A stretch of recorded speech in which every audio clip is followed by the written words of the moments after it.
এটা তো আওয়ামী লীগের এজেন্ডা ছিল, এটা তো আওয়ামী লীগ জারি করতে চেয়েছিল।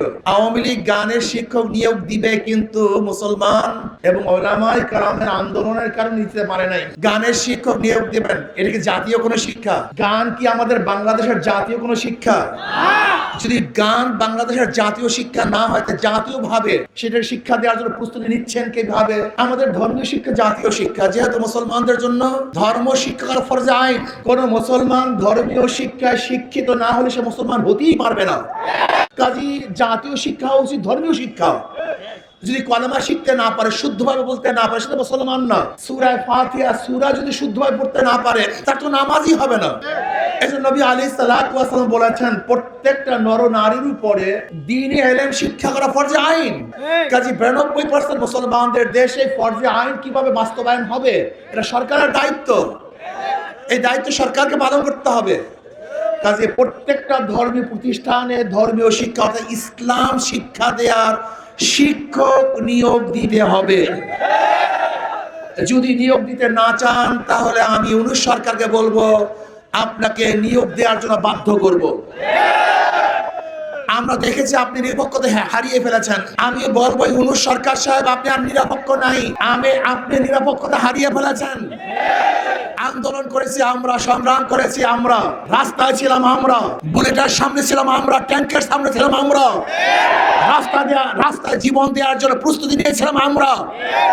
আর আপনি কাদেরকে নিয়ে ঘোরাফেরা করেন? যারা স্পষ্ট বলেছে এই ছাত্র জনতার আন্দোলনের সাথে আমরা সম্পৃক্ত না, আপনি তাদেরকে গুরুত্ব দিবেন। আর যারা রাস্তায় নেমেছিল জীবন দেওয়ার জন্য, তাদেরকে আপনি উপেক্ষা করে চলবেন। আপনি নিরপেক্ষ নন, আপনি নিরপেক্ষতা হারিয়ে ফেলেছেন, কোন একটা দলের দিকে ঝুঁকে পড়েছেন। আপনি জানেন বাংলাদেশের মানুষ যদি জাগ্রত হয়, কোন জালেমকে কোনদিন রক্ষা করে না, রক্ষা করতে দেবে না ইনশাআল্লাহ। আমি স্পষ্ট ভাষায় বলে যেতে চাই, বাংলাদেশের প্রত্যেকটা শিক্ষা প্রতিষ্ঠানে মাদ্রাসা সহ যে সমস্ত আলেমরা সহি আকীদায় বিশ্বাসী, সহি শুদ্ধভাবে কোরআন তেলাওয়াত করতে পারে, এরকম শিক্ষককে নিয়োগ দিতে হবে। বাংলাদেশের 92% মুসলমানদের অর্থে পরিচালিত দেশের মধ্যে কোন অবস্থাতেই গানের শিক্ষক নিয়োগ দেওয়া যাবে না। এই প্রজ্ঞাপন বাতিল করবেন। যদি এরপরও দুঃসাহস দেখান, যদি বাংলাদেশের প্রাইমারি লেভেলে আপনি গানের শিক্ষক দেওয়ার দুঃসাহস দেখান, তাহলে বাংলাদেশের জনগণ ঐক্যবদ্ধ হয়ে আপনাকে চেয়ার থেকে নামিয়ে দেবে ইনশাআল্লাহ। আপনি চ্যালেঞ্জ দিতে পারেন আমাদের থেকে, আমরা চ্যালেঞ্জ দিলাম।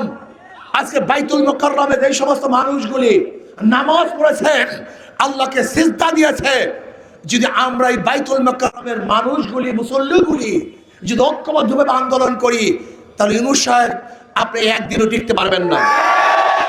আমি বারবার আপনাকে একটা কথা বলি, আপনার সুখে থাকতে ভূতে গিলায় কেন? আপনি ভালো আছেন, ভদ্র মানুষ, শিক্ষিত মানুষ, আমাদের দেশের গৌরব, আপনি ভারতের এজেন্ডা পালন করবেন কেন? এই গান বাজনা ভারতের কৃষ্টি কালচার সংস্কৃতি, এটা বাংলাদেশের মানুষের সংস্কৃতি নয়, বরং এটা আমাদের জন্য হারাম।